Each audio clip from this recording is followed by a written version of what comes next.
Well, my name is Brian McLaren. I was born in upstate New York, a little town called Olean. I lived in Illinois as a child, back in another part of New York, but spent most of my life in the Washington, D.C. area in Maryland.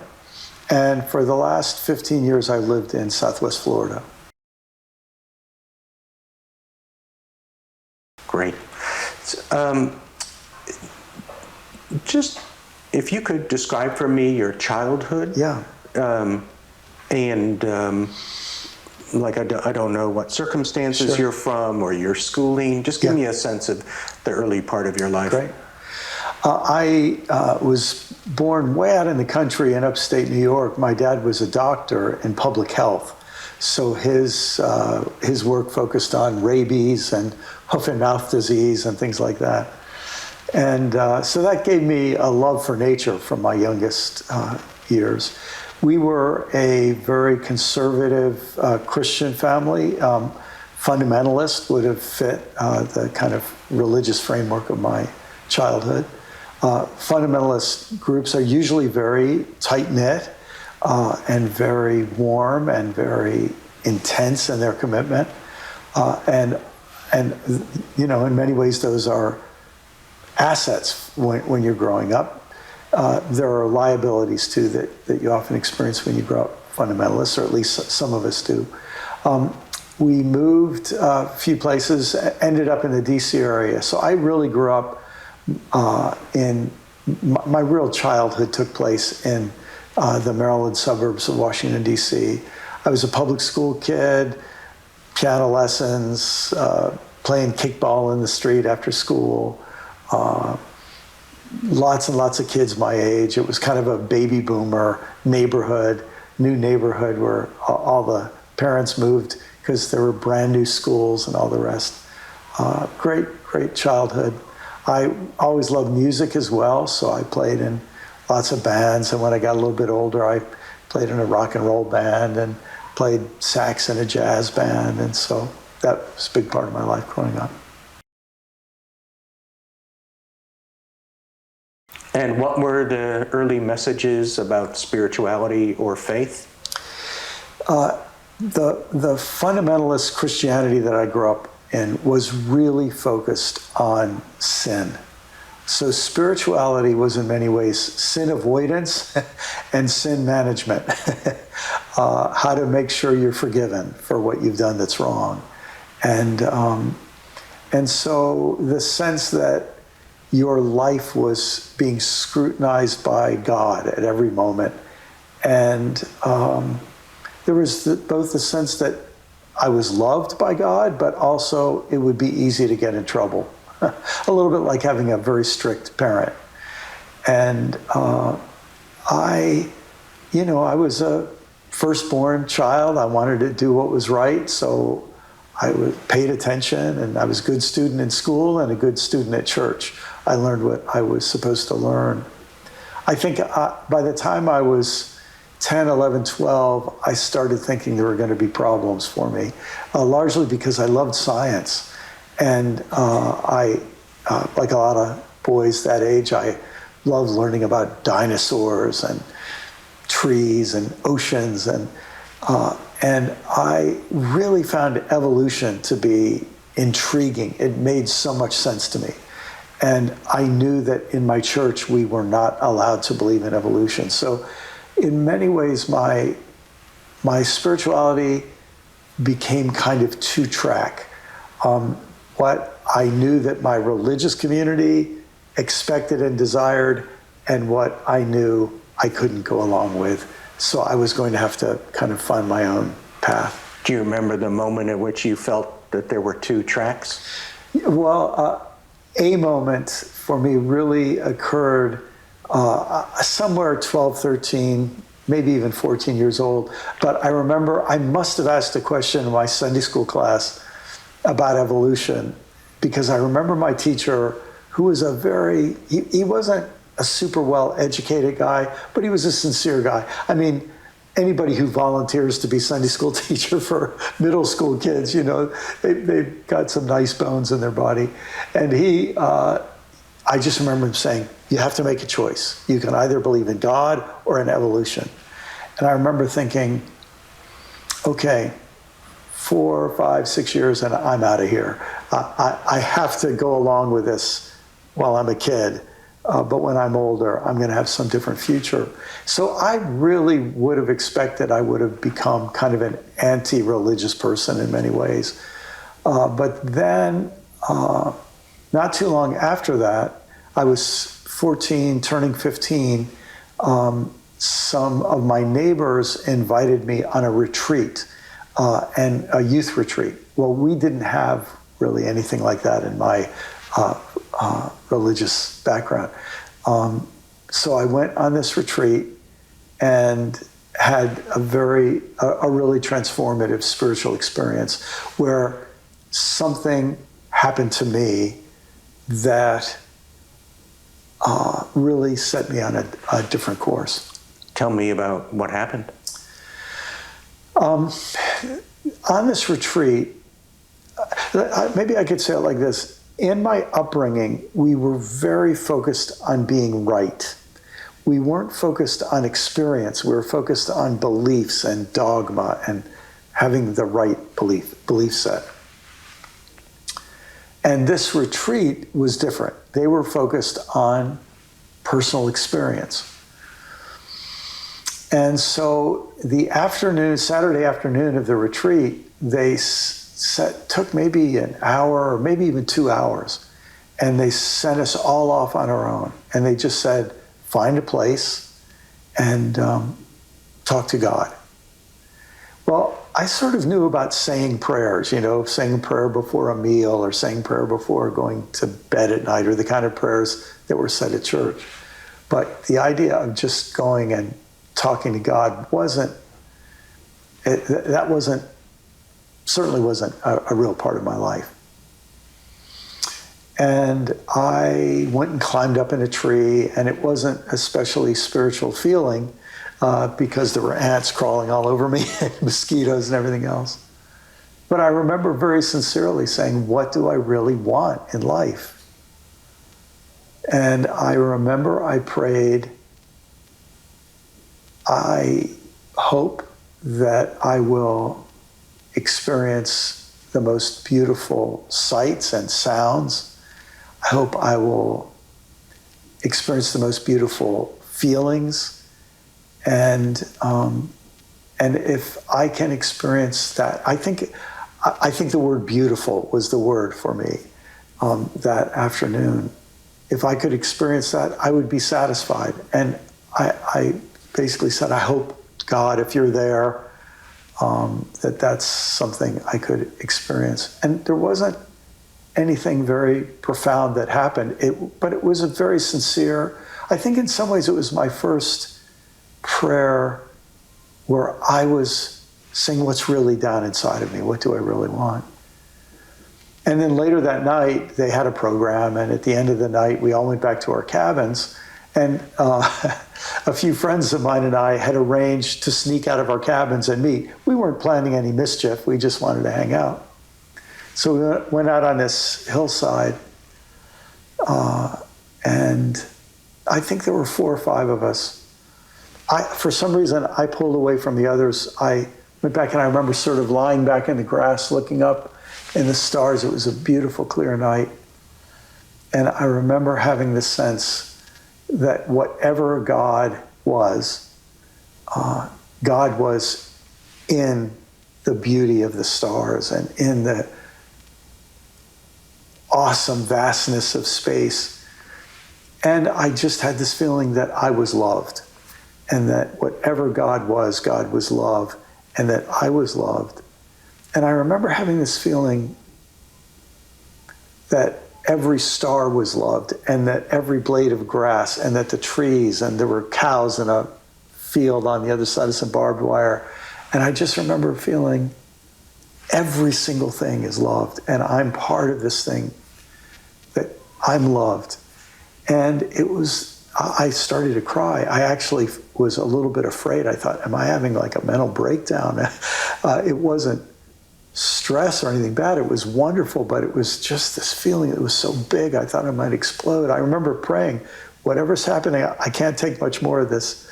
But it was this just feeling of the immensity of love and beauty and wonder and depth in life. And I got up, I was over by myself and went and sat down by my friends who were talking.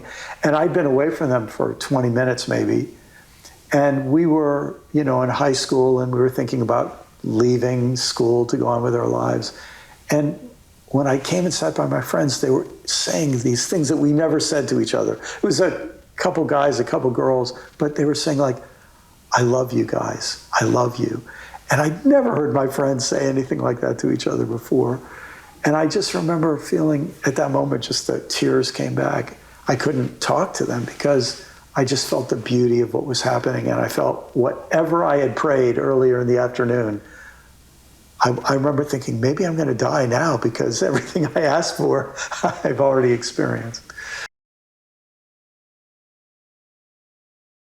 Do you feel like you changed after that in any way? What was life like when you returned home? I remember I came home on Sunday night of that retreat, and I tried to explain to my parents what had happened. And of course, they were very glad to see me have a positive feeling about something related to church, because I was playing in a little rock and roll band, which they didn't approve of. And so there was a good bit of tension, between us over those things. I think they were worried about me. I know it's hard for people to believe now, but I grew my hair long, and I had a beard and all that sort of thing, which I was sort of a hippie in the making. But I did feel that something changed. I mean, this sounds very simple to say, but of course, being brought up fundamentalist, you're brought up to believe that you're supposed to be good. And I remember having this feeling, I'm supposed to be good. I really wish I didn't have to. I don't really want to. But I remember after that, it was like something flipped, like, I really would like to be a loving person. I would really like to be, I probably wouldn't have said a spiritual person, but a person of depth and a person of compassion. All of those things felt like what I wanted, it just was like the conflicted parts of me got a little more aligned. Tell me about your journey from that to becoming an evangelical pastor. So when people hear the word evangelical today, I think it means something different today than it meant, back in the early 70s.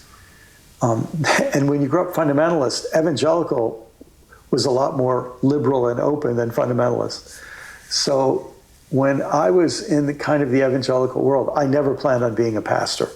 There was something called the Jesus movement that happened. And when I got invited to some events and groups affiliated with the Jesus movement, I felt like, oh, I'm meeting other people who've had experiences like that experience I had. These are people for whom this thing is really about love. And it's not about heaven and hell and all the rest. It's really about love. And but my plan was, I loved literature and I wanted to be a college English teacher. So when I was in college, that was what I studied. I went to graduate school to study literature. When I was in graduate school, I got married, and my wife and I invited some people over to our home for, what would happen is my wife taught high school, I taught college. I had a much freer schedule than she had. And I would meet people and say, hey, come on over for dinner. And then she'd get home from school. And so she said, hey, let's make a deal. Only invite people over on Monday night. So on Monday night, we'd invite people over, make some soup, homemade bread. And it turned into a little fellowship group, kind of a spirituality group. And that continued, and then got too big for our little apartment, and somebody who was part of the group, he was another faculty member at the university. And by that time, as a graduate student, I was teaching and a student. He opened up his home, and it grew up to 30, 50, 70, 80, 90 people. And that group ended up becoming a church. I didn't have any desire to be a pastor. I loved being a teacher. I was lucky enough to have work as a teacher. It was hard to find work in those days in that field. And we actually hired someone to become the pastor of this little congregation. And then at some point, a few years into it, he came to us and said, I'd really like to be a member of this church, but I don't really want to be the pastor anymore. I want to get a social work degree and work in social work. And he had asked me if I would speak sometimes. Preaching wasn't his forte, and so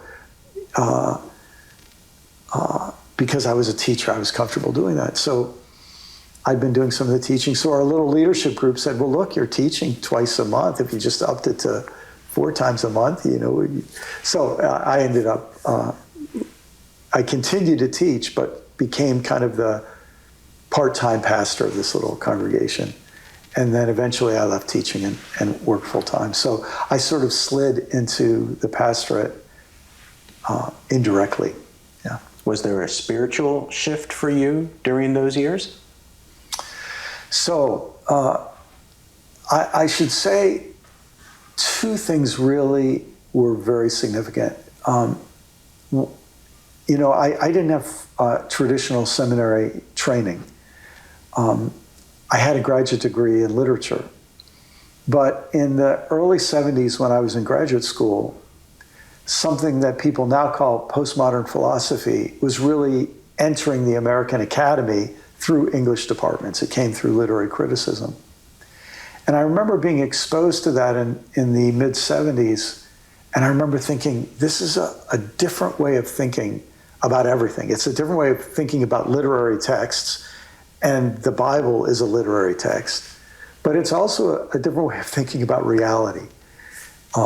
And in many ways, it involved critical thinking, where you take the scrutiny that people often turn on their enemies or on their opponents, and taking that scrutiny and turning it on yourself. So Christians often criticize or critique people of other religions. What happens when they turn that same critique on themselves? Of course, in the aftermath of the 60s and early 70s with the civil rights movement, white people are always critiquing people of other races. What happens when they turn the critique on themselves? And that kind of self-critique was really at the heart of what I was exposed to. And I remember thinking, if the Christian faith ever engages with postmodern thought, it's going to be in a heap of trouble, because there isn't very much critical thinking and self-examination going on. And I became a pastor in the 80s, and around 1990, I was still teaching part-time, and I remember thinking, the kind of thinking that's happening at the university is now happening in the people who are coming to my church. So many people would come to my church and they'd say, look, this is my last stop in the world of religion. If this doesn't work for me, I'm out.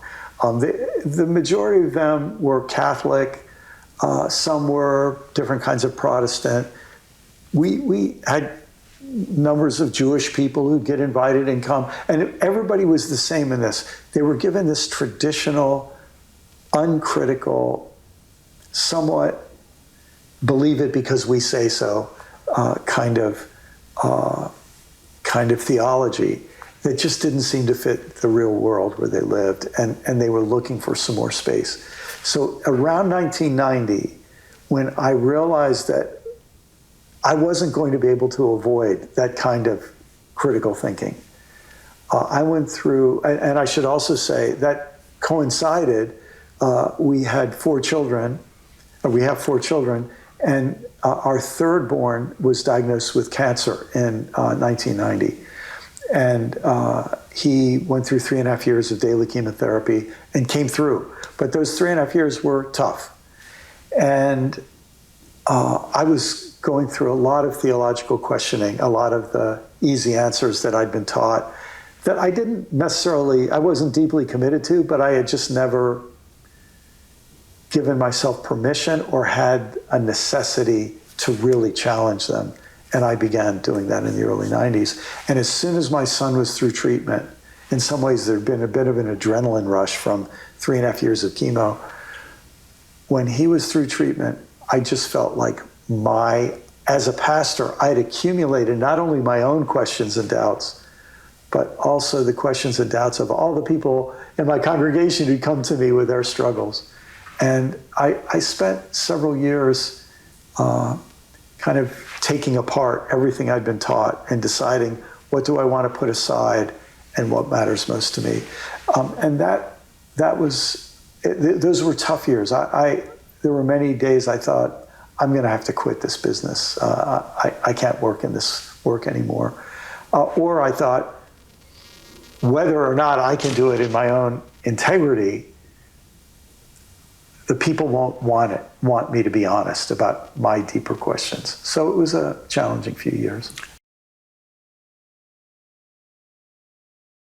I forgot, what is I know Richard Rohr's model is order, disorder, reorder. Yes. Remind me of your 4-stage model. So there are a lot of different ways people talk about stages. Richard Rohr often talks about first half of life, second half of life.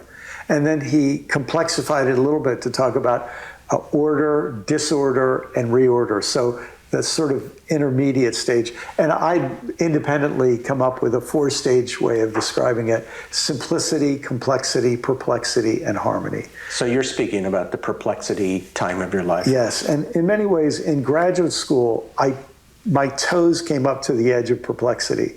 But becoming a pastor in some ways, I pulled back from the full perplexity. Because there was enough people I was helping move from simplicity into complexity, where they now are ready. They're free to ask questions, and but they aren't ready to ask the really deep questions, and that's what I needed to do. And more the people coming to my church needed that as well. And what was the ultimate deep question for you in perplexity?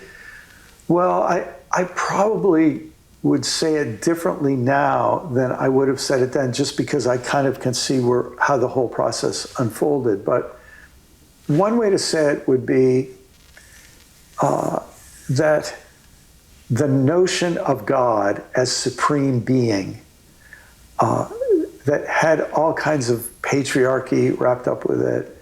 It had an understanding of omnipotence, meaning absolute control. So many of those things that were baked into the definition of God in conventional Christianity, and many streams of Judaism and Islam as well. I was bumping up against real problems with those. Problems logically, problems bumping them up against experience. You know, when you're 12 or 15 or 17 years old, you haven't experienced enough of the world yet that you think that, you say, boy, there are hundreds of thousands of people, millions of people for thousands of years who believe these things. Who am I to question them? You question them, but you don't really think you have the right to question them. And very often your religious leaders are telling you you don't have the right to question them. But I think part of what happened through suffering, part of what happened through my experience of being a pastor, is I felt I not only have the right to question them, I will be a dishonest person if I don't question, if I don't follow the questions that I need to ask to where they lead me. So really it was the notion of God, conventional notions of God that were central to it. When you grow up fundamentalist, you also are given ideas like that the Bible is inerrant or infallible, that it is inspired in a way that you have to agree with all of it. And so all those are wrapped up, I think, in one big package. Would you know, one of the questions I ask people is, what's the first time in your life you feel like you had to or chose to rely upon God as you understand God? Yeah. Did that happen for you in that period? I love that question, Daniel, because here is the thing that I remember experiencing during the toughest time, which for me was, from like 1993 to 96, 97. I would take my day off and I would go up along the Potomac River. There's a canal and a towpath there. And I would walk along this path on my days off. And I would pray and I would, just be frustrated. And I would let my angst sort of simmer and prayerfully. And I would, but it was a time of real struggle. And I remember having this moment. This is a very simple thing to say, but my gosh, it had never really dawned on me until this moment. I remember right where I was walking, I thought, I'm doubting my ideas of God. Can I trust God apart from my ideas of God? In other words, can I trust God to be more real than my ideas about God? A funny thing about this is there's a psalm, a little passage in one of the psalms where the psalmist says, trust in the Lord with all your heart. Do not lean on your own understanding. And I remember at that moment thinking, I wonder if that includes my theological understanding. And in some ways, it was a much more naked trust than I think I'd ever experienced before. So you feel like you did rely on God in that moment? I felt I relied on something, we can call it God, that was bigger than and different than the dogmatic boxes that I associated with God. So ironically, in doubting my ideas of God, I think I put myself in a position of needing to trust God. Well, tell me about what did you say, the perplexity? Yeah. Yeah. By the way, there's a famous Jewish text called Guide for the Perplexed. Oh, that's great. So we're good with it. You could have come straight there. That's right. So funny. I told my rabbi about Matthew Fox's theology. Yes. That that there is no heaven or hell. Yes. And the rest of his theology. And my rabbi said, "It sounds very Jewish to me."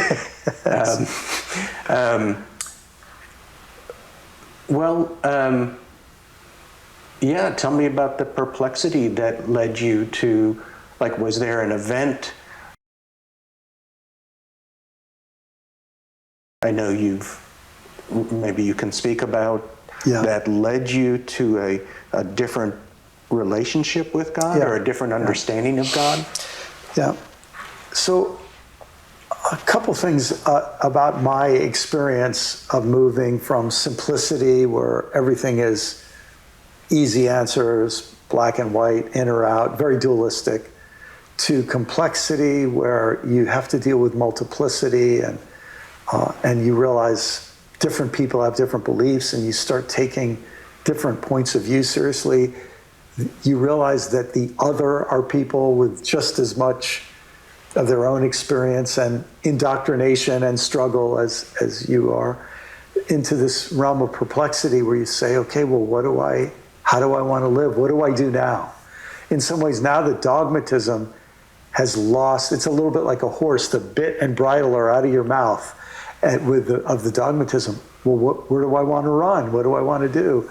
And perplexity involves having to answer those questions, for yourself. And I think two things became clearer to me in that period of time. One is the dimension of religion that is social.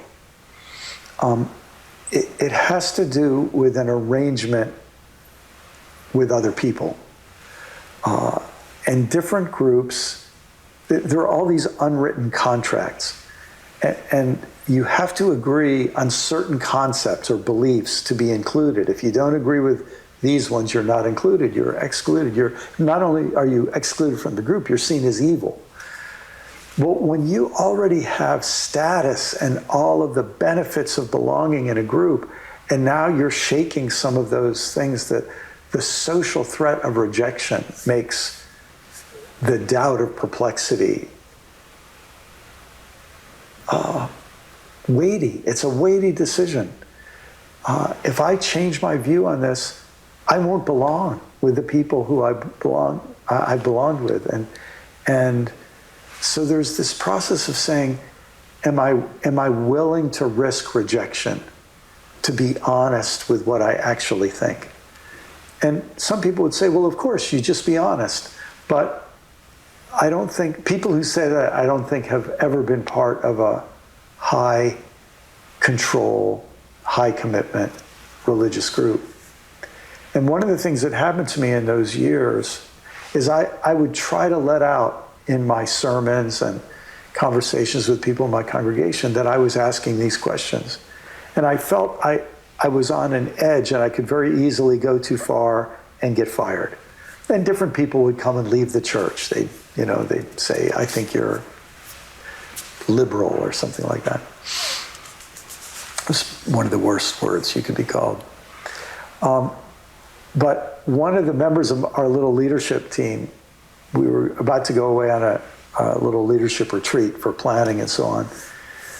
And before the retreat, he said, hey, Brian, I want to put something on the agenda for the retreat. I said, what's that? He said, you're on a journey, man. He said, you're asking questions. He says, we have to decide, is this your journey or is this our journey? And I think, I remember I said to him, hey, let's not get into this retreat. We got a heavy agenda. He said, well, we'll see. So at the retreat, he brings it up. And I was nervous because I thought if we get this issue on the table, it could really cause a kind of schism in the group. But to my surprise, our whole leadership group, which this was maybe 20, 25 people, they basically said, no, this is not just your journey, this is our journey. We're with you on this. Well, what that did is it gave me permission. It gave me a kind of freedom to then try to bring others along with me on that search. And what it allowed me to do is to look outside of our evangelical heritage to try to find understandings of God that were bigger and had more room. And because of the nature of the change that I was going through and that many of us were going through, it's not like we had this old notion of God that we needed to get rid of and replace it with the new perfect version of God. It was that we'd lost confidence that anybody had the one perfect version of God. And what we needed was to be in a posture of openness and humility and receptivity and curiosity, that we were on a search for an ever-evolving understanding of and relationship with and experience of God. That included openness to the other, and it also included going deeper into our own selves to say, well, if there is some sense that God is in me and is part of me, and what's happening in me that I need to pay attention to. So what it felt like is our little congregation in fits and starts got permission to go on that journey together. Was there a critical moment after that time, like a critical decision or a critical choice that then marked for you, yes, we are making good on that new path? I think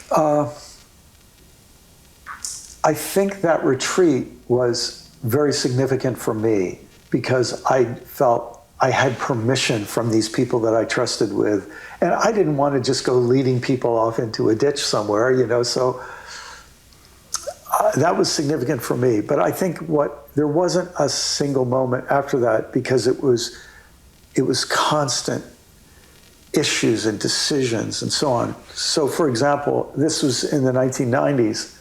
when the religious right was really gaining power.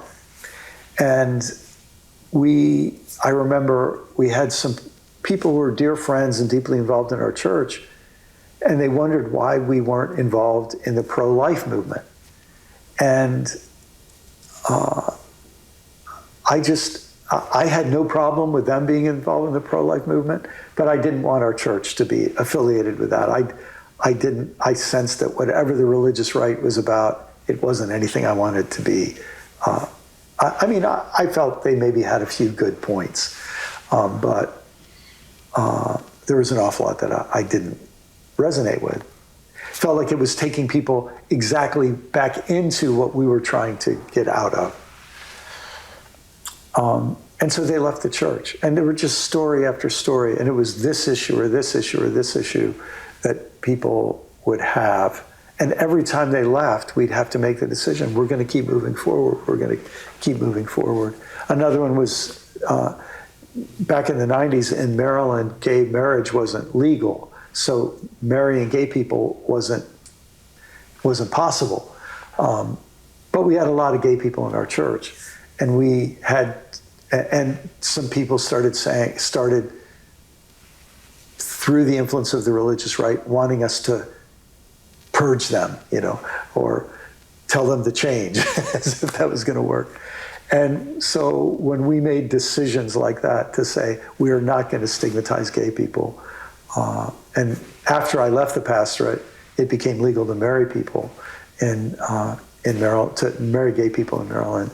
And the first or second gay couple I married was my own son and his husband. So, but there were many decisions like that, but it just felt constant because there was a blowback to keep moving forward in the direction we were going. Is there tell me about your son coming out and then marrying a man. Mm-hmm. Did that figure in your spiritual journey? Way back when I was in high school, after having this very powerful spiritual experience, one of the people who was sitting on that hillside with me, who became one of my dearest lifelong friends, our senior year, a few days before graduation, said, "Hey, can I come over? I want to talk to you about something." And we took a walk, and he said, "I'm gay." I didn't know that word. And he had to explain, "I'm homosexual. I'm attracted to men." I said, "Oh, okay." And I just thought, you are one of the finest human beings I know.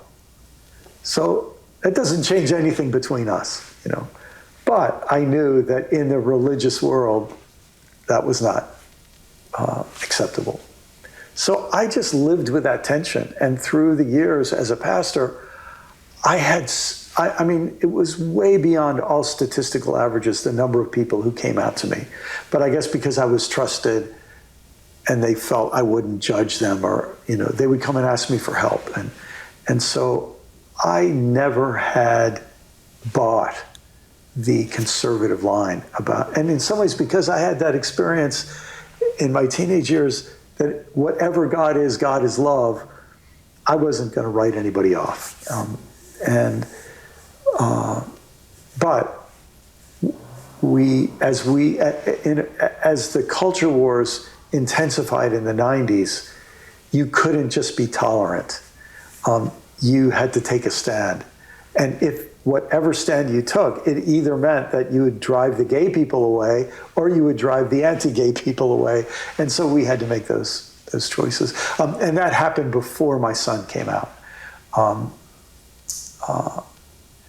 A little anecdote about when my son came out. He came out in March.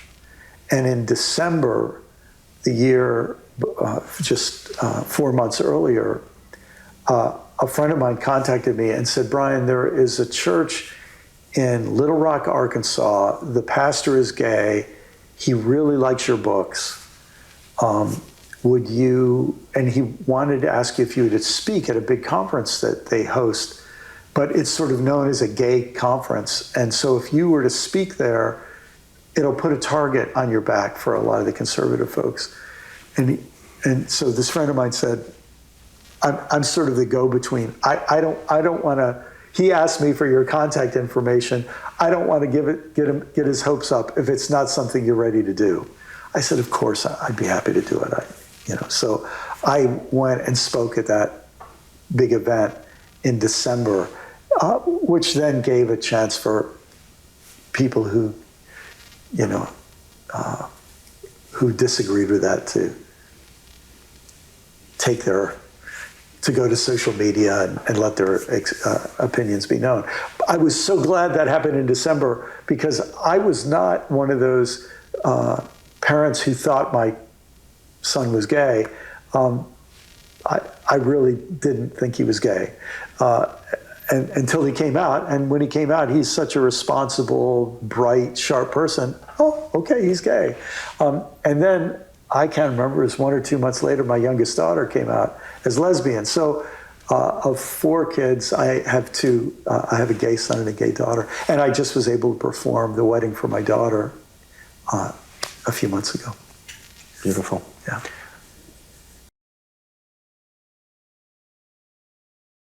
So what is your concept of God today? I feel it's harder for me to talk about that than it's ever been, because so much of the language that I want to use feels like it's so weaponized and so set in stone that it's one of the reasons why I've come to value contemplative practice of silence so much, because for me to be in the presence of God, which for me is the presence of love and peace and joy and all the rest, the experience of that is what matters most to me, and the words to define it are a bigger challenge for me now, because I just feel if any time I use the word God, for so many people, an old man on a big throne with a long white beard, who's some mix of Yahweh or Jehovah from the Hebrew scriptures and Thor from Norse mythology. I mean, just this amalgamation of Zeus and the idea of theos in Greek philosophy. It's all amalgamated. So I suppose what I'd want to say is that I think God is what and who we encounter when we go to the depths of life, to the depths of ourselves, to the depths of connection with others, to the depths of nature, to the depths of physics. We come to this place where there's mystery and awe and wonder and a desire to worship and a sense of connectedness. And so, in many ways, a good word for that is love. That God is the love that we experience in our loves for everything, whether it's love for one another, love for the beauty of a particular tree, or for the mathematical, precision of an equation. It's the same love and light and goodness, and it's not separate from creation. It's infused and expresses itself in all creation. Has there been a time since you've come to this more progressive, what happens after perplexed? Harmony? Mm-hmm. Yeah. Has there been a time in this time of harmony where you actually had some big doubts? I have a good friend who was on a very similar journey to me, and he came out sort of publicly as an atheist. And he said, "Brian, you think a lot like I do. Why don't you just come out? You're a coward." And I said to him, no, I think I reject what you reject, but I don't think we solve the problems of our human existence.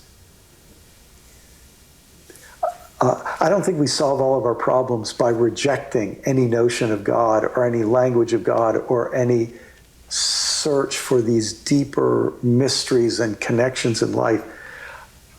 Like we solve one set of religious problems, but we have another whole set of problems of what it means to be human beings that I think that's where we will find God in a deeper way. So my movement through perplexity into what I call harmony, where I come to sense that ultimately we're all connected. Ultimately, you know, in the New Testament, it says God will be all and in all. That this sense that God is in all and that we're in God, and you know, this deep sense. To me, this whole process takes me deeper into that sense of sacredness. But ironically, what that means is that my friend who's an atheist, I don't want to argue with him, and I don't necessarily want to convert him to think the way I do. I think he is trying to solve his problems in the best way that he can. And it makes perfect sense to me why he wants to do that. And I think, if I can say it this way, I thank God for atheists, meaning that I think atheists play a super important role. And so what I believe God to be is shown in atheists as well. I remember from grade school, the empty set is a subset of all sets. Yes, that's right. And Reb Zalman, who I was able to interview, oh my, he said, doubt scrapes the barnacles off of our faith so it doesn't become superstition. I love it. I love it. I love it. What are you most grateful for? You know, a friend of mine went through a terrible time. He was in his late 20s, right around 30, had a few children, and got a very severe and fast advancing cancer. And it didn't look like he was going to make it. And he came from a religious setting where people told him if you just had enough faith, you'd be healed and all this. And it just made, his religious setting made all of his suffering worse. And he survived. And one day he called me, and he'd often called me in the middle of the night when he was at a very bad, dark place and difficult place. But he called me one day, he said, I think I'm through to a better place. He said, all I know is that life is a gift and love is the point. And I feel grateful to feel that way as well. What's your greatest wish today? Well, you know what? I'm very, very content. And even the things that I'm not content about, they're part of my life, and you know, and of course, aging includes many of those things, where you realize, yeah, this part of my life, you know, I've just been going through. I just had eye surgery. Yeah, my vision is never going to be better. You know, my days of seeing those things clearly are gone. So you go through those sort of losses, but. So it's hard for me to think about wishes for myself. But in these last years, I've come to believe that we are at this inflection point in human evolution and human history, and that we don't have any guarantees that we're going to make choices that don't have catastrophic results. So I suppose my deepest wish is that more and more of us could wake up enough that more people would wake up, that we would be able to, steer the Titanic and not run into the icebergs ahead. Does that crystallize for you into a specific message that you have for people? Well, I think one way to say it is I think that the spiritual call is a realization that we need to change our way of life. We need to change our relationship with the earth, our relationship with each other, our relationship with ourselves. And I think that's what changing our relationship with God involves. It's when you change, if we understand God to be the love that loves everything, we change our relationship with God, and we then want to be in harmony with that love. And so my message is, we all have a lot of problems. This person needs a better job. This person needs a better marriage. This person, whatever. We all have these issues we're struggling with. But in the big picture, we need a new relationship with reality, starting with the earth and each other and ourselves and with God. When I show people the portrait we're going to make of you, what do you want them to know about you?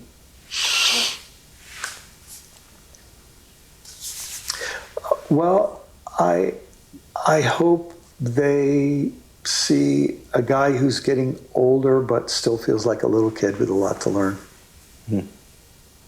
Beautiful. Thank you so much, Brian. Thank you.